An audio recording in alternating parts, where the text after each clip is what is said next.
ஜனவரி 6. புனித அந்த்ரே பெசத்தி.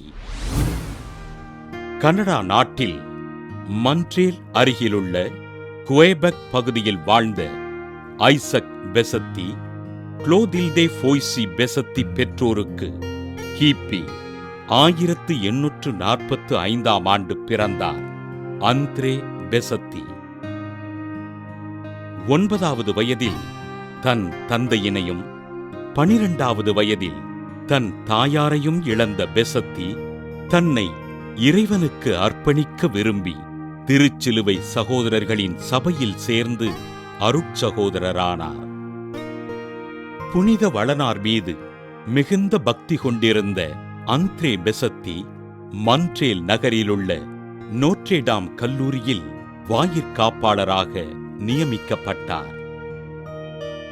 புனித வளனாரின் சுரூபம் அருகிலிருக்கும் விளக்கிலிருந்து எண்ணெய் எடுத்துக் கொடுத்து பக்தர்களை ஆசீர்வதித்து அவர்களின் நோய்களை குணப்படுத்திய அருட்சகோதரர் பெசத்தி தன் கல்லூரிக்கு அருகிலிருந்த மலைப்பகுதியில் புனித வளனாருக்கு ஆலயம் கட்டி எழுப்ப முயற்சிகளை மேற்கொண்டார்.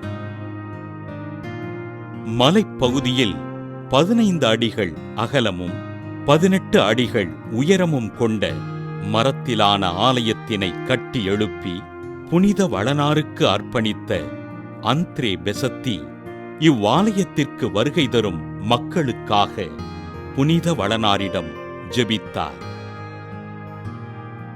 நான் அறியாமையில் உள்ளவன், என்னைவிட யாராவது அதிக அறியாமையில் இருப்பாரென்றால் கடவுள் அவரை என்னிடத்தில் வைத்திருப்பார் என்று மொழிந்த அருட்சகோதரர் அந்த்ரே பெசத்தி இவ்வாலயத்தில் வளனாரே சுகம் தருகின்றார், நான் அவரின் சிறிய நாய்க்குட்டி என்று கூறினார்.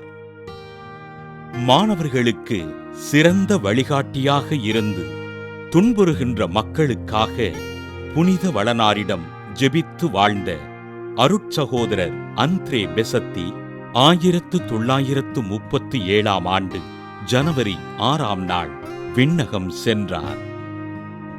புனித வளனார் மீது பக்தி கொண்டு ஏழைகள் மற்றும் துன்புறுகின்ற மக்களுக்கு ஆறுதலை அளித்த அருட்சகோதரர் அந்த்ரே பெசத்தியினை திருத்தந்தை 16 ஆசீர்வாதப்பர் கடந்த 2010 ஆண்டு அக்டோபர் 17 புனிதராக உயர்த்தினார்.